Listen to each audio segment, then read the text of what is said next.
अच्छा, तो last class हम लोग परक्यूजिट कर चुके थे, ठीक है। आज भी परक्यूजिट ही चलेगा, लेकिन लास्ट क्लास में जो परक्यूजिट किए थे वो था अपना एकोमोडेशन वाला, ठीक है ना। आज हम लोग करेंगे एकोमोडेशन, हम लोग का कंप्लीट हो चुका था, तो आज हम लोग इंटरेस्ट फ्री लोन का बात करेंगे, इंटरेस्ट फ्री लोन, ठीक है। चलो आते हैं, देखो ऑलमोस्ट सैलरी का 50 to 60% जो है ना हम लोग पढ़ाई कर चुके हैं। अभी और 40% तुम बोल सकते हो या 45% तुम बोल सकते हो जो बचा हुआ है पढ़ना, ठीक है। तो आइए, इंटरेस्ट फ्री लोन, देखो ये नाम से ही समझ में आना चाहिए, इंटरेस्ट फ्री लोन है, मतलब इस लोन के ऊपर में आपको इंटरेस्ट नहीं लगेगा। मैंने लोन पे, देखो हर लोन पे इंटरेस्ट लगता है, लेकिन इंटरेस्ट फ्री लोन है, मतलब लोन पे इंटरेस्ट क्या फ्री है। या तो लोन पे इंटरेस्ट फ्री है या तो कंसेशनल रेट है। कंसेशनल रेट का मतलब समझते हो? कंसेशनल रेट का मतलब होता है कि कमती रेट लिया गया। कमती रेट मतलब, कमती रेट का मतलब, मान लो मार्केट में 10% रेट चल रहा और तुम अपना कंपनी से लोन लिया। हाँ, कंपनी से भी लोन ले सकते हो। आप जिस कंपनी में जॉब कर रहे हो वो कंपनी को बोलोगे मेरे को कुछ लोन चाहिए, तो कंपनी बोलेगा हाँ आपको हम लोन दे देंगे, लेकिन आपको मैं 6% पे दूंगा, और इंटरेस्ट मार्केट में 10% पे दिया जा रहा है। मार्केट में लोन का इंटरेस्ट है 10% और कंपनी देगा 6% में, तो आपका 4% का बचत हुआ ना, तो वही 4% आपका परक्यूजिट हो जाएगा, ठीक है ना। वही 4% आपका परक्यूजिट हो जाएगा। तो loan at concessional rate of interest to employee, ठीक है। देखो लिखा हुआ है advance of interest free loan या loan at concessional rate of interest by employer to employ.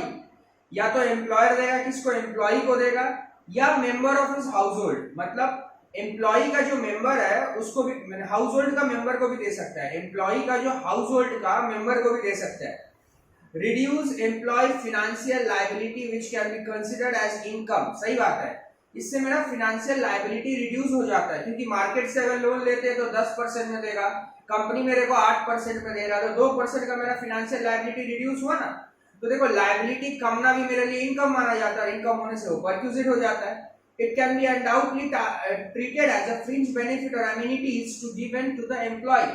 ये एक तरह का amenities है। amenities मतलब फैसिलिटी है, किसके लिए? एम्प्लॉय के लिए। मैम अब हाउस होल्ड में कौन कौन आता है? बहुत सिंपल है।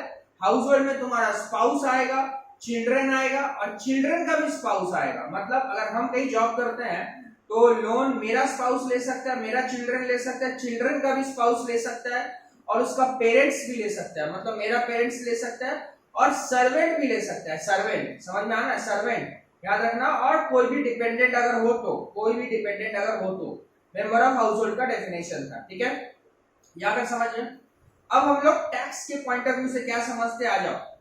देखो लिखा हुआ है interest shall be computed at the rate charge by the state bank of India.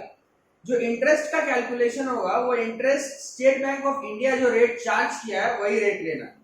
First day of the previous year, मतलब प्रीवियस ईयर का जो फर्स्ट डे होगा वही रेट पकड़ना। माने तुम जो कंपनी से लोन लेगा तो कंपनी एक इंटरेस्ट देगा ना, तो मार्केट का इंटरेस्ट क्या है ये पता चलने के लिए, पता लगाने के लिए स्टेट बैंक ऑफ इंडिया का जो रेट, इंटरेस्ट का रेट होगा वही रेट से पकड़ना। मान लो आपका कंपनी आपको 6% पे दे रहा और स्टेट बैंक में रेट चल रहा है 10%, तो 4% का आपका बचत हो गया। तो खाली स्टेट बैंक का देखना, ठीक है ना, और कोई बैंक का नहीं। Example, if employer has granted housing loan needed to consider rate of interest charged by SBI और housing loan only, ignore rate of interest on car loan given in the sum। सही बात है, जिस चीज का loan लिया उसका ही loan का इंटरेस्ट रेट एसबीआई में देखना। अगर तू मान ले कंपनी से लोन ले रहा हाउसिंग लोन का, तो एसबीआई में हाउसिंग लोन का इंटरेस्ट रेट देखना। अगर तू कंपनी से लोन लिया है कार लोन का, तो एसबीआई में कार लोन का इंटरेस्ट रेट देखना ना। वहां पर अगर तेरे को हाउसिंग लोन का इंटरेस्ट रेट बोलते हैं तो फिर उसको तू इग्नोर कर लेना। क्लियर है ना। Such interest shall be calculated on the balance outstanding amount. देखो ये बच्चा वाला बात है, सूद इंटरेस्ट जो हमेशा होता है वो जो बचा हुआ अमाउंट होता है उस पे कैलकुलेट करते हैं ना। मान लो हम 10 लाख का लोन लिए, 2 लाख चुका दिए, तो इंटरेस्ट किस पे कैलकुलेट होगा? 10 लाख से 2 लाख चुका दिए तो 8 लाख, तो इंटरेस्ट 8 लाख पे कैलकुलेट होता है। Balance outstanding on the last day of every month. In other words, the employee would get benefit of repayment of loan made during the year. अगर एम्प्लॉय कुछ चुका देता है तो फिर उस पे उसका बेनिफिट मिलेगा। जैसे एक छोटा सा क्वेश्चन करते समझ में आ जाएगा। Employer gives a loan to employ 40,000, company ने 40,000 का लोन दिया 1/4 को, एम्प्लॉय 12,000 रुपया एक साथ को वापस कर दिया, एक साथ को, ठीक है ना। अच्छा, एसबीआई का रेट ऑफ इंटरेस्ट 1/4 को था 10%, 1/4 को 10% था और एक साथ को 12% था। चीज को समझो, सबसे पहले हम बताएंगे, पहले वर्बली सॉल्व करते हैं, फिर हम लोग प्रैक्टिकली इसको सॉल्व करेंगे, ठीक है। देखो, तुम लोन कब लिया था 1/4 को, और तुम उसमें से 40,000 का लोन लिया था, 12,000 रुपया चुका दिया था, तो 40,000 का जो मजा था वो तुम 1/4 से 30/6 तक लिया ना, क्योंकि एक साथ को चुकाया है। अगर एक साथ को चुकाया है तो 1/4 से 30/6 मतलब 4, 5, 6, 3 महीना, मतलब 40,000 रुपया इंटू 10%। अच्छा भैया 10% क्यों ले रहे? First day of previous year, पहले बोले थे, तो फर्स्ट डे बने 1/4 इंटू 10% और इंटू 3/12, इंटू 3/12 करने से 1,000 रुपया होता है। तो आपका इंटरेस्ट कितना आ रहा? 1,000 रुपया का, ठीक है। ये 30/6 तक का आया। अब एक साथ से फिर से कैलकुलेशन स्टार्ट होगा, तो एक साथ से जो इंटरेस्ट कैलकुलेशन स्टार्ट होगा वो कितना पे स्टार्ट होगा बोलो तो एक बार। 40,000 में से तुम 12,000 रिपे कर दिया है, तो बचा कितना है? 40,000 में से 12,000 अगर तुम रिपे कर देता है तो बचता है 28,000, तो 28,000 पर लो। 28,000 का फिर कितना परसेंट? 12% नहीं लोगे, फिर से हम बता रहे first day of the previous year, मतलब 28,000 का 10%, 28,000 का 10%। और ये कितना महीना का लेगा तुम? 7वां महीना से लेके पूरा मार्च तक का हिसाब करो, 9 महीना होता है।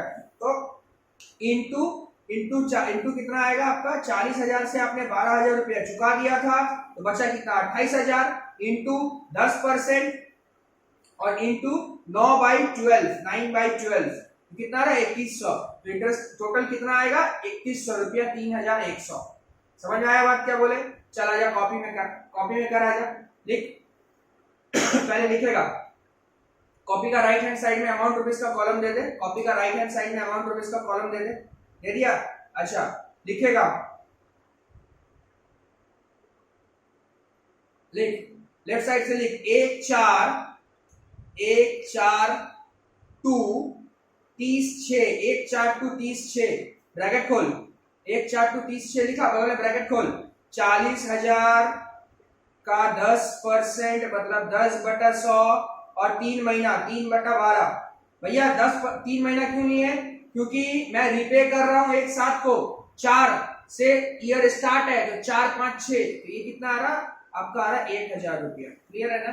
फिर आप एक साथ से स्टार्ट करो, एक साथ से 31/3 कितना रुपया? 40,000 से 12,000 दे दियो तो 28,000, 28,000 का 10% मैंने 10/100 इंटू 9/12, ठीक है ना। ये आ रहा 2100। हमेशा ईयर स्टार्टिंग वाला लेना। कितना आएगा? 3,100, 3,100।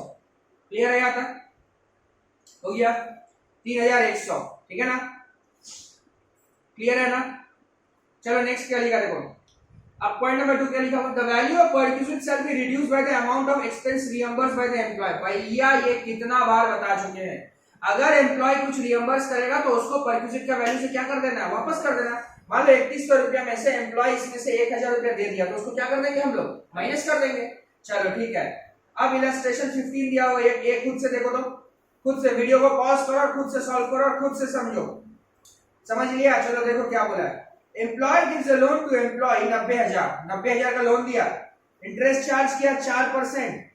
कितना परसेंट? 4%। किसका? एसबीआई का। सॉरी, इंटरेस्ट चार्ज 4% है, एंड एसबीआई का रेट है 12%, माने कंपनी 4% ले रहा है, एसबीआई का 12%। कितना परसेंट बचत हुआ?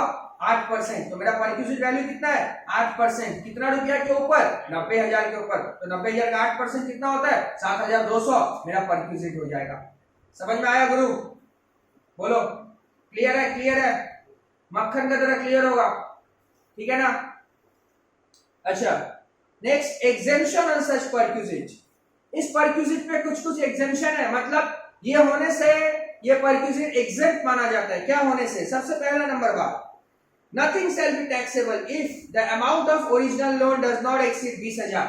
सुनना, अगर तू 20,000 का ऊपर लोन लेगा तभी टैक्सेबल होगा, तभी वो परक्यूजिट तेरा टैक्सेबल होगा। 20,000 से कम का लोन अगर तू लिया है ना, तो फिर वो परक्यूजिट टैक्सेबल नहीं होता है। भाई अगर तू कंपनी से 20,000 से नीचे का लोन लेके रखेगा तो वो परक्यूजिट टैक्सेबल नहीं होगा। 20,000 से नीचे अगर लोन लेके रखा है तो वो परक्विजिट टैक्सेबल नहीं होगा। समझ में आ गया बात? अच्छा, फिर next point, loan is take. देखो तुम लोग भी मेरे साथ साथ बोलते चलो, इससे क्या होगा ना, प्रोविजन सब दिमाग में सेट रहेगा। हम जो बोल रहे हैं ना 20,000 के नीचे परक्विजिट टैक्सेबल नहीं होगा, तो मेरे साथ साथ तुम लोग भी बोलो ना, दिक्कत क्या है? कोई दिक्कत नहीं है, कोई कुछ नहीं बोलेगा।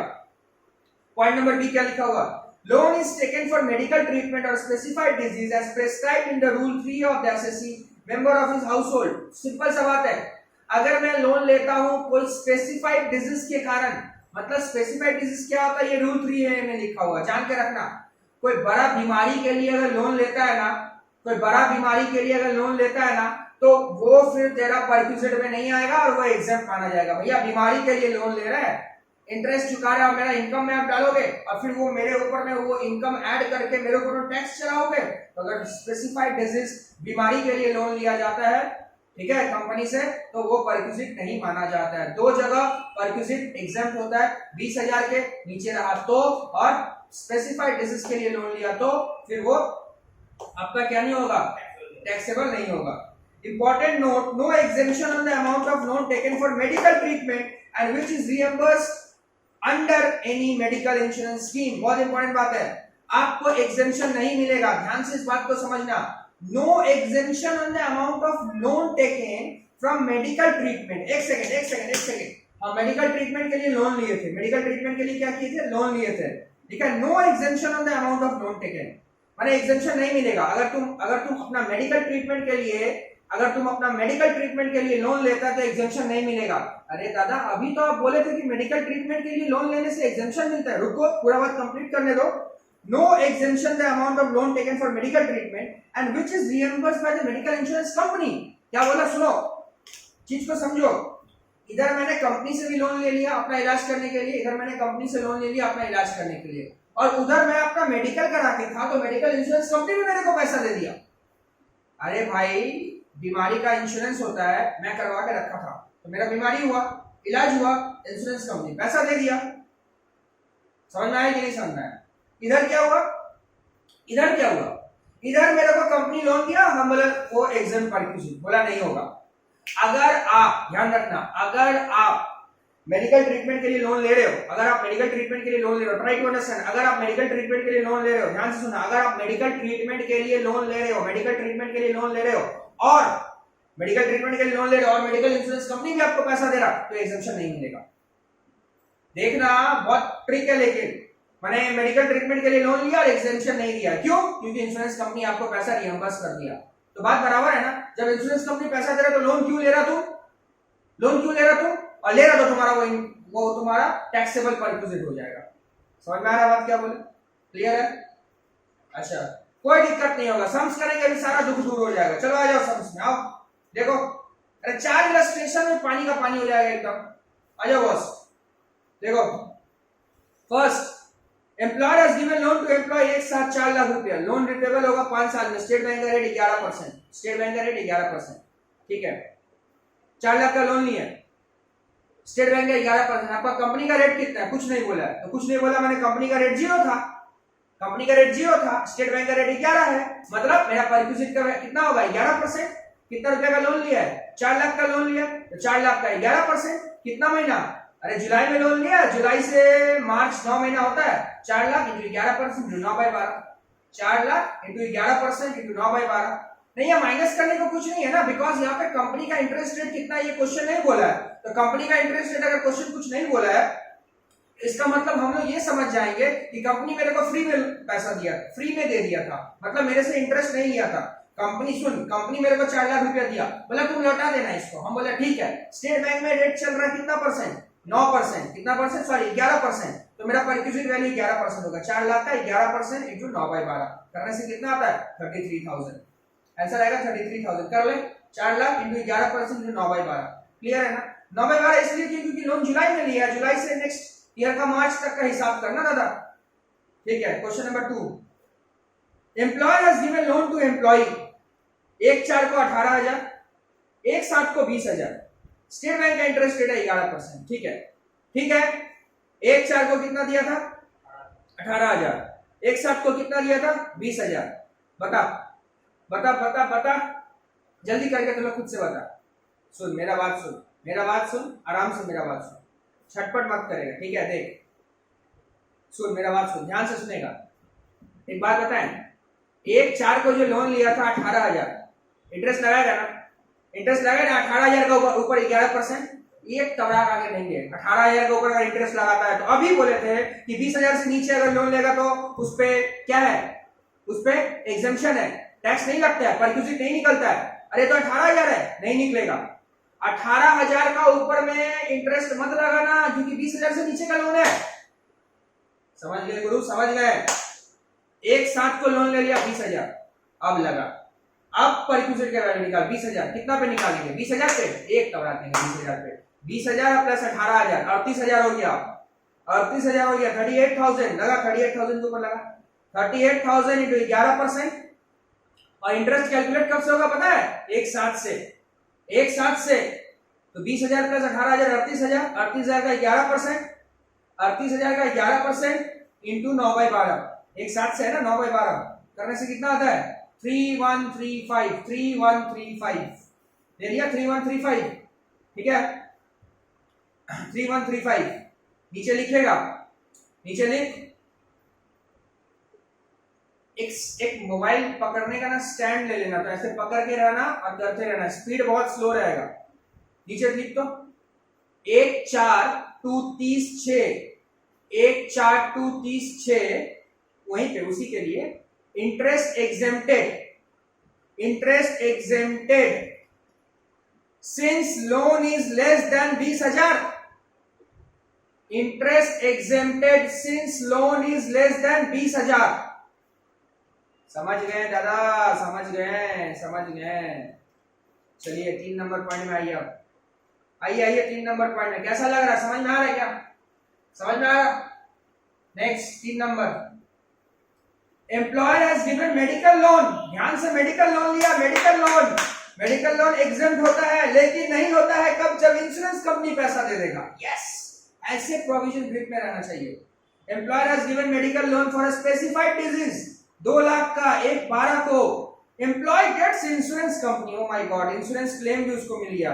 बस इंश्योरेंस क्लेम मिल गया मतलब एग्जेम्पशन नहीं मिलेगा। अच्छा, 1/1 को, but the same is not repaid to the employer. SBI का रेट है 11%, एसबीआई का रेट है 11%। सुन मेरा बात सुन, टेंशन नहीं है, सुन। इंश्योरेंस कंपनी कितना रुपया दिया? 80,000 ना?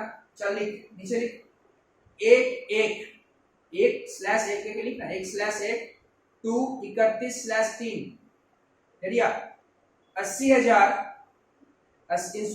अरे इंश्योरेंस क्लेम कितना मिला? 80,000, 80,000 इंटू 11%, एसबीआई का रेट 11% है ना? 80,000 इंटू 11% इंटू 3/12। क्यों 3/12? क्योंकि 1/1 को दिया। 1/1 से 31 मार्च लेगा तो 3 महीना होता है ना? कितना होता है? 80,000 इंटू 11% इंटू 3/12, 2200 रुपया। नीचे लिख दो, loan outstanding for medical treatment, loan outstanding for medical treatment, bracket में लिख, उसका बगल में loan outstanding for medical treatment का बगल में ब्रैकेट में लिख, insurance claim not receive, insurance claim not receive, no interest perquisite, no interest perquisite. माने जो आउटस्टैंडिंग है ना, उसके ऊपर में परक्यूजिट का कोई कैलकुलेशन करने का जरूरत नहीं है। सीधा सा मतलब, मैंने यहाँ लोन लिया था बीमारी के लिए, ठीक है, एग्जैक्ट परक्यूजिट होता है, लेकिन नहीं होगा क्योंकि इंश्योरेंस कंपनी पैसा दे दिया। जितना रुपया आपको इंश्योरेंस कंपनी दिया वो आपका क्या हो जाएगा? वो आपका परक्यूजिट हो जाएगा। कितना रुपया से? ध्यान से याद रखना, परक्यूजिट हो जाएगा जब दिया तब से लेके ईयर एंडिंग तक एसबीआई का रेट लगा देगा, ठीक है ना? 4 नंबर वाला में आ जाओ, 4 नंबर में आ जाओ।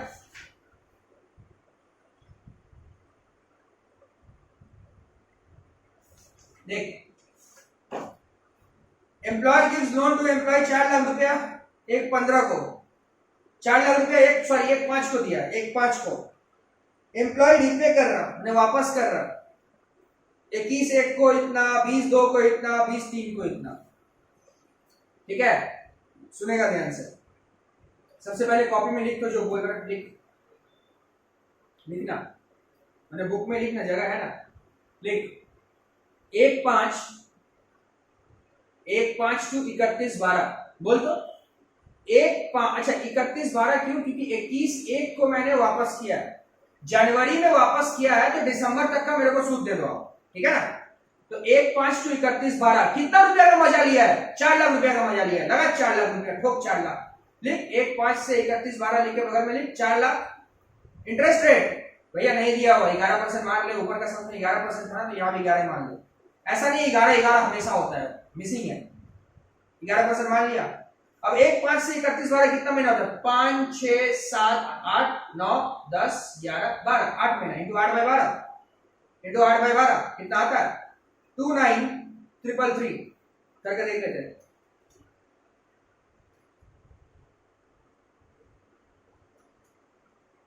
29,333, वेरी गुड। फिर नेक्स्ट एक यस, जिस महीना में पेमेंट हुआ उस महीना का शुरू से लेना, एक से लेके कब, इसका बाद फिर रीपेमेंट का हुआ फरवरी में ना, तो 1 से लेके 31/1 तक। नहीं समझ में आ रहा? अरे यार जनवरी में तो चुकाया था, तो जनवरी का शुरू से लेके फिर कब चुका रहा? फरवरी में, तो जिस महीना में चुका रहा उससे पहले वाला महीना ले। अरे पहला केस में कब चुकाया था? जनवरी में चुकाया था, तो दिसंबर तक लिए थे ना। तो दूसरा केस में फरवरी में चुका रहा, तो फरवरी में चुका रहा, तो जनवरी तक ले। 1 से 31/1 कितना मिलेगा बोल? 4 लाख में से 1,20,000 चुका दिया, बचा कितना? 2,80,000। कितना? 2,80,000। 2,80,000 समझ रहे ना? 4 लाख से 1,20,000 चुका दिया दादा, 2,80,000 का कितना परसेंट? 11%। एक महीना है ना, 1 से 31 एक महीना होता है, तो 1/12 करने से कितना आता है?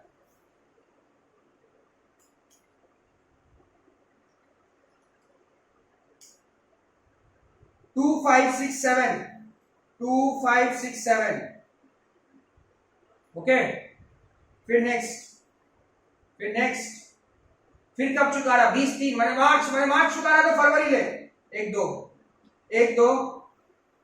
चुका रहा मार्च में, शुरू 1/2 से वहां खत्म हुआ था जनवरी में, तो यहाँ 1/2 चुका रहा कब? मार्च में, तो फरवरी तक का लेना 28/2।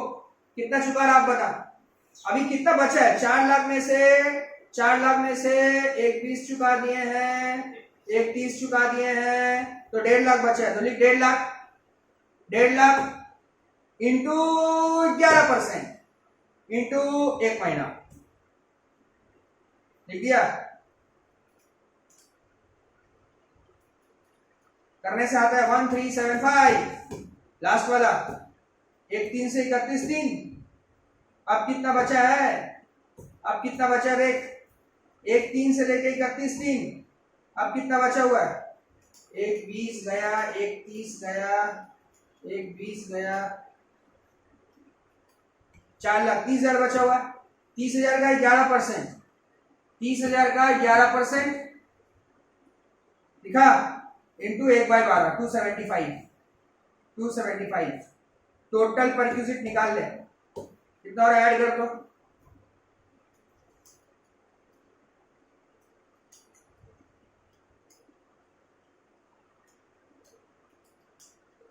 डबल 3,550 ऐड कर ले सबको, सारा इंटरेस्ट को, ठीक है। तो आज का क्लास यहीं तक रहेगा।